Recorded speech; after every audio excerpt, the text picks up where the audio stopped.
Hey there, Brian Hutchison, Global Career Guy, back for episode 64, I think it is. So today episode is about what I think of, I call them Uber days. And so I've just spent a week in Europe, getting all excited about the level of contact, the new ideas, the people, the places, the smells, the food.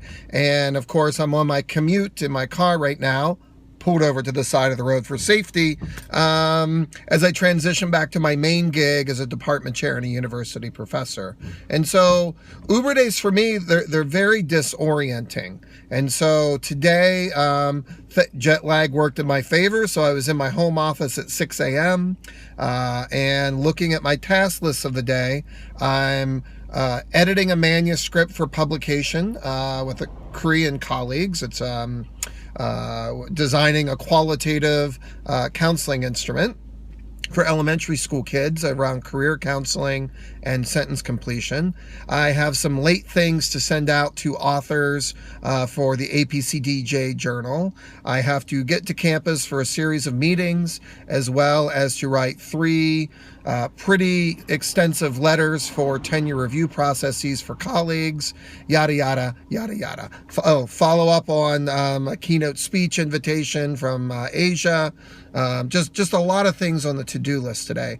And like most people, I find Uber days to be very, very disorienting.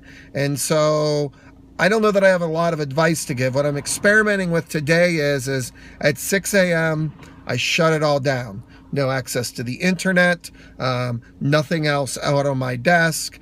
All I wanted to do before I had to leave the house by 8:30 was to finish the manuscript because I wanted to get it out to my colleagues in Korea so that we can do one last round of revisions and then turn in what I think is some really good and strong quality work that's going to help elementary school counselors and in Korea, elementary teachers that do school counseling, career counseling, do their work more effectively.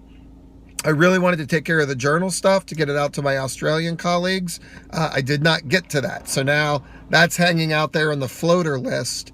I'm going to be honest, I'm hoping to do that during my 2-hour executive council meeting today, knowing that some of the topics on the agenda have to do with undergraduate programs, and I only teach graduate students. So I'm hoping that's a buffer time to catch up. And get recalibrated for my day. I should get to the office, I think, by 10:15. So I'm hoping to get 3 drafts out in an hour and a half. So 30 minutes each letter. I will probably fail, which means either I'm going to get it in the 2-hour slot I have set aside for that this afternoon, or I'll be staying a little late after my final meeting of the day ends at 5:30. So I guess the purpose of this post is you're not alone. I guess there are people that write about and claim to be really good about when all of the spinning plates that we love to spin come together. I'm not sure that I'm convinced that this human animal that we are is really that good at managing Uber days. And so off to my Uber day, probably my only post today. I really want to reflect on some other things around social justice, some other things around IAEVG. I have a whole list of posts that I want to get to this week. But for now, Brian Hutchison, Global Career Guy, signing off. Let's keep the conversation going.